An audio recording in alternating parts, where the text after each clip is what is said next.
They went to Iceland without me. My cousin posted, "Best family trip ever. Grateful for the one who made it happen." That one was me. $9,800 in charges. Then my aunt sent me a text, meant for her sister. He's too desperate to say anything. So I did. I canceled everything. At 5:07 a.m., Iceland time, my phone buzzed. 22 missed calls and one message from my dad. "How could you do this?"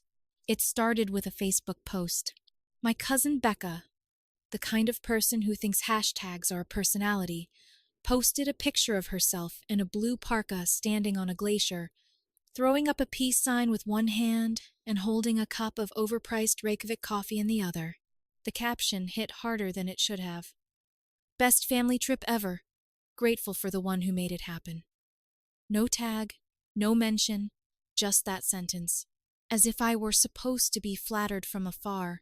As if the money just fell from the sky and paid for their cozy Airbnb and those geothermal spa selfies. That one she was talking about? Yeah, that was me. $9,800. That's how much had been quietly drained from my account over 2 weeks, spread out in random transactions. First, it was $740 to Icelander. Then $1,320 to some Reykjavik guest house. Another $500 here. $2,100 there. I noticed the pattern a few days before they left, and when I confronted my Aunt Marlene, she acted completely bewildered, claimed she had no idea how my card had been used. And the worst part? I believed her. I didn't push. I've always had this weakness, I guess, when it comes to family. I don't like confrontation. They know that.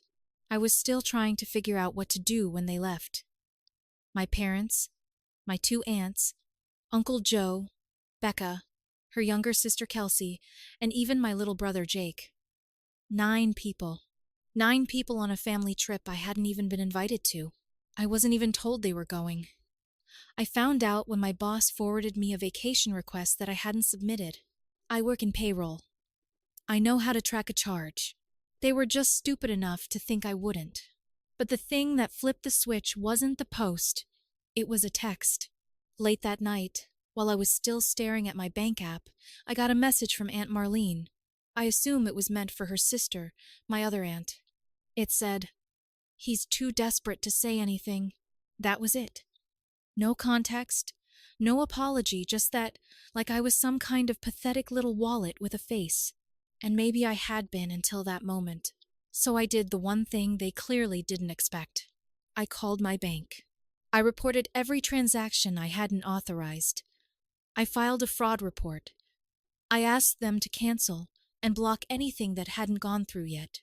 I even had my bank reach out to Iceland Air and the guest house. Then I went a step further. I emailed the car rental company, the tour operators, even the Blue Lagoon Spa. Anything with my name on it got canceled. By 5:07 a.m. Iceland time, my phone buzzed violently on my nightstand. I was already awake. 22 missed calls. My dad called 7 times. Aunt Marlene called 5. Becca 4, my mom twice. The rest were a mess. Some unknown Iceland numbers, one of which I later realized was the guest house trying to confirm whether the cancellation was legit. And then came the message from my dad. "How could you do this?" Not, "What happened?" Not, "Can we talk?" Not even a lie. Just that.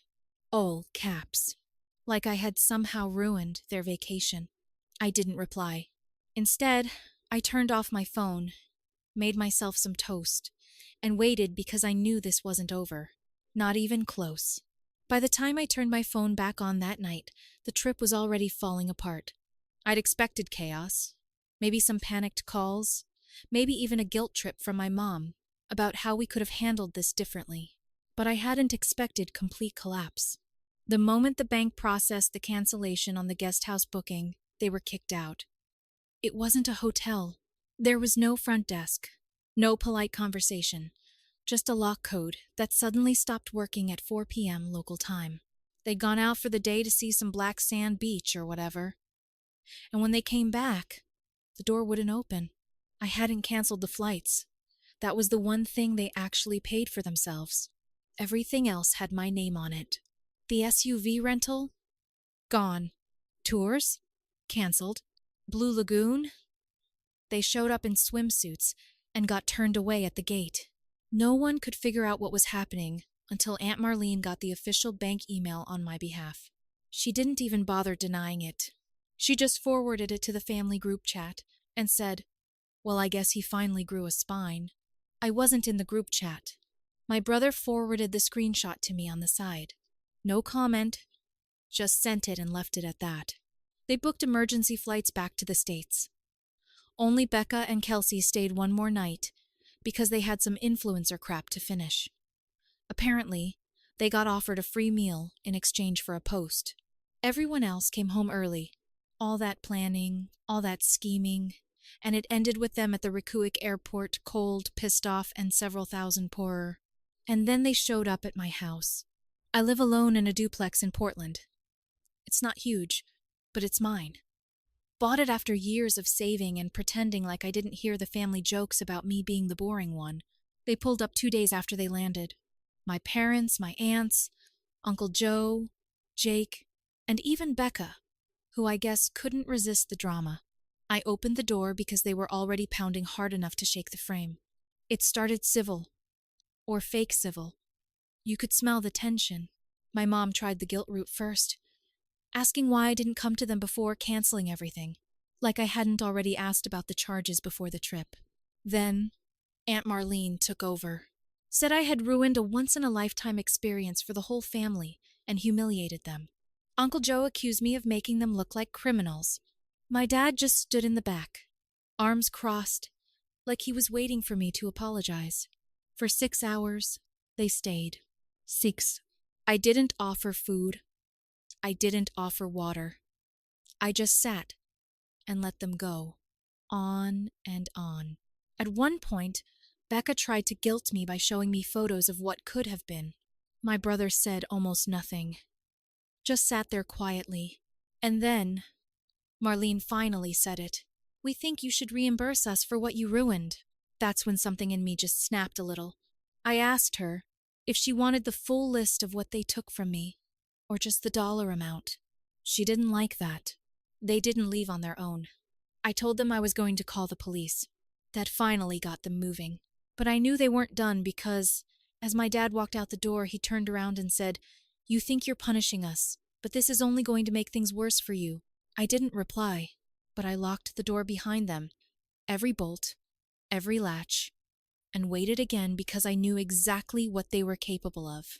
I thought after 6 hours of them pacing around my living room, scolding me like a child, blaming me for their fraud and their failure of a trip, they'd have at least the decency to feel some shame. Stay away. Go home. Think it over. They didn't. I didn't hear from any of them for a few days. No calls, no messages. I blocked almost everyone except Jake.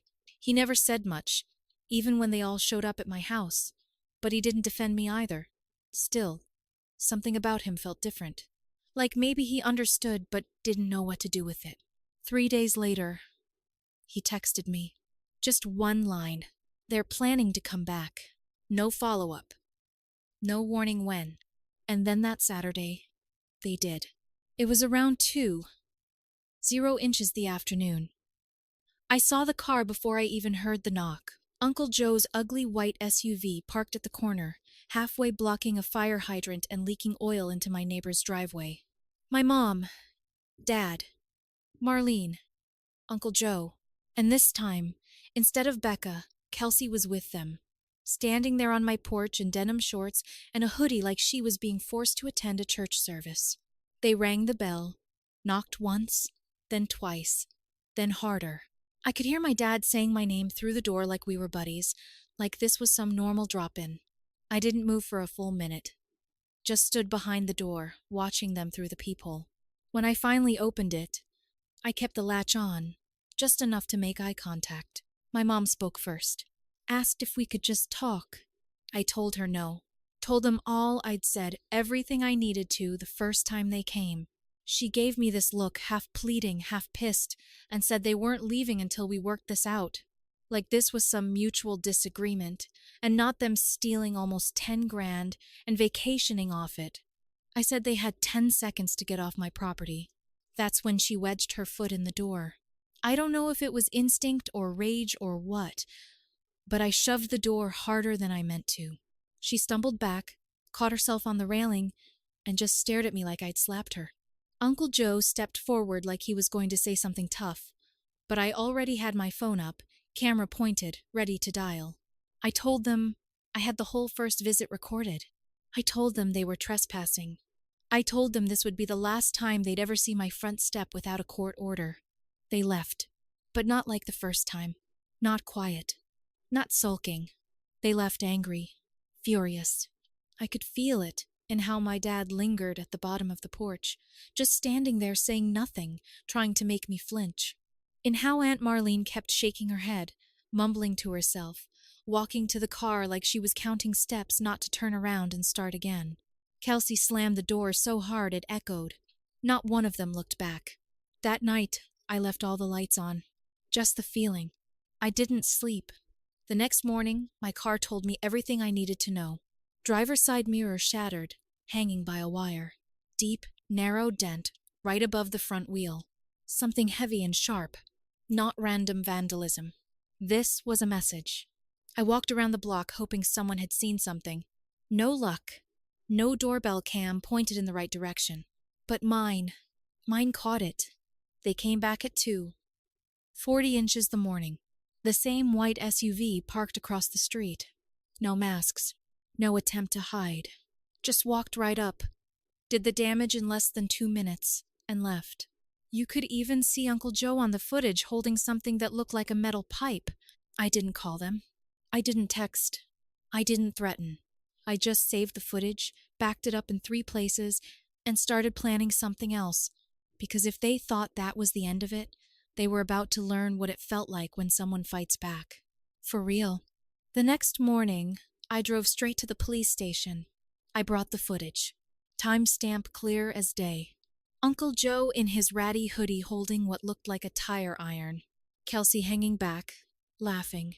My mom, standing by the SUV like a lookout. No masks. No shame. Just full confidence that I'd never do anything about it. The officer at the desk didn't say much, but once he watched the footage, he gave me a look I'll never forget. He asked me one question. Do you want to press charges? I said yes immediately, without blinking. It wasn't about the mirror or the dent. It wasn't even about the 10 grand. It was the way they kept showing up, like they still had some control over me, like I owed them something, like I didn't have the right to be furious about it. They didn't arrest them that day. It doesn't work that fast. But something unexpected happened just 2 days later. I don't know how the footage got out. I only gave it to the officer, and I had it backed up on a USB at home, but someone leaked it. It showed up on a local subreddit titled, Family from Hell Destroys Son's Car After Iceland Fraud. There were hundreds of comments before noon. I hadn't even posted it. Someone must have gotten it through someone else at the precinct. Or maybe Jake saw it and sent it out. I never figured it out for sure. But now it was public. By evening, people were tagging Becca and Kelsey on Instagram. Someone dug up Marlene's Facebook and started dropping the clip in the comments on her pictures from Iceland. Even Uncle Joe's business page, he runs a home renovation company, got blasted with bad reviews. Dozens of them. Suddenly, they weren't just mad. They were humiliated. They came back again. But this time, they didn't knock. I heard the car door slam, and by the time I looked out the window, they were already shouting from the yard. Not just yelling. Screaming. My mom yelled that I'd ruined her life. Aunt Marlene was crying like actual tears, screaming that I'd made them internet monsters. My dad threatened to sue me. Uncle Joe tried to say I doctored the footage. I didn't even open the door. I stood there behind the lock screen and dialed 911. Loud enough for them to hear it ring. Loud enough to make them freeze, just long enough for the dispatcher to pick up. They scattered before the cops arrived. That night, Jake came by. Unannounced, like the rest of them. but different. He looked rough, pale, nervous, said he'd been staying at a friend's place, didn't want to be around them anymore. I didn't say anything. I just let him in. Then he told me something I hadn't expected. They'd taken more than just money. Apparently, before the trip, Aunt Marlene had used my saved info credit card login to access my travel points. All of them. Nearly 190,000 miles. I'd been saving those for years. Gone. Used to upgrade their seats, book better tours. A couple of those luxury experiences they bragged about in posts, those were bought with my points. It wasn't just money. They'd gone into my accounts. Jake gave me screenshots. I didn't ask how he got them, and he didn't explain. He just handed me a USB with everything. That's when I realized this wasn't just petty. It was calculated. And now I had proof. It wasn't just revenge anymore. It was going to be war. By the next morning, it had blown up beyond anything I expected. The subreddit post was now viral. A few mid-tier YouTubers had picked it up and started stitching together clips, linking them with the leaked footage, screenshots from Becca's vacation posts, and some old Yelp reviews that accused Uncle Joe's sketchy contracting practices. I didn't do any of it. I didn't feed the fire, but I didn't stop it either. My phone was flooded. News blogs, random emails from people offering help, even an invite from some podcast that covers family scams. I ignored all of it. Meanwhile, Jake was still on my couch. He was quiet, barely touched his food. But every now and then, he'd ask me something like, "Do you think they'll actually go to jail? Or are you really pressing charges?" I think he wanted me to say no. I didn't. I told him I had already hired a lawyer. He didn't ask who paid for it. A week passed. That's when they tried the most desperate thing yet. I got a call from a blocked number. I normally don't answer those, but curiosity got the better of me. It was my mom. Her voice was calm, almost too calm. She said they wanted to make peace, that the whole thing had spiraled and they just wanted to talk. Said they were open to solutions. It felt rehearsed, like someone else had written the script. I told her I'd think about it. That night, Jake asked me if I'd ever considered wearing a wire. I laughed at first, thought he was joking, but he wasn't. He said he'd overheard something. Aunt Marlene and my dad had been talking in the backyard while they thought no one was listening. Jake was on the porch above them. They weren't planning peace. They were planning a trap. They wanted to meet up, convince me to settle, and get me to admit I canceled everything out of spite, that the charges were authorized. If they could get me saying that, even just once, they'd try to flip the legal side. They weren't done screwing me. They were just changing tactics. So I set a trap of my own. I agreed to meet at a local coffee shop. Public. Cameras everywhere. I even got the okay from my lawyer to record. Jake came too. Sat at a separate table with his phone angled at ours. It was just me and Marlene and my dad. They came in with this fake energy. All smiles, ordered drinks, asked about work. I didn't play along. I just sat there and let them talk. They offered me a deal. Drop everything. No more police reports. No lawsuits. In return, they'd reimburse me $3,000. 3 out of the $9,800 stolen, and the 190,000 points burned. They claimed that was all they could manage because of the flight rebooking and emotional stress. Then, Aunt Marlene said the magic words. "We all know you canceled everything just to punish us. You didn't really think it was fraud." Right into the mic. I didn't respond. I just sipped my drink, gave them time, and left. Jake followed me out. We didn't say anything until we got in the car. I sent the audio to my lawyer the second we got home. We had everything we needed. That night, someone egged my windows, but I didn't care, because they had no idea what was coming next. 2 weeks after that recording, I got the call. The police were moving forward. Criminal charges for unauthorized use of my financial information and willful property damage. They were especially interested in the audio and video, showing their intent to manipulate the case. My dad and Aunt Marlene straight up admitting the fraud and trying to bait me into a false confession. The detective said it would likely start with Uncle Joe. He was already on thin ice with his business practices, and now they had footage of him vandalizing my car with a pipe. One charge for property damage, one for trespassing, one for conspiracy. It was happening. And then one more twist. The IRS got involved. Apparently, a few internet sleuths had forwarded the Reddit thread to a tip line. Not sure who did it. Maybe someone with too much time. Maybe someone who hated Becca's influencer posts. Either way, it turned out Uncle Joe hadn't reported a lot of income from his side jobs. Some of the payments went through my cousin's Venmo account. Kelsey's, too. And Marlene had apparently been funneling money through a fake charity name to get discounts on bulk travel rates. The vacation wasn't just stolen. It was part of a pattern. Fraude. Tax evasion. Misuse of funds. I got a visit from a federal investigator. Not dramatic like in movies. No trench coats.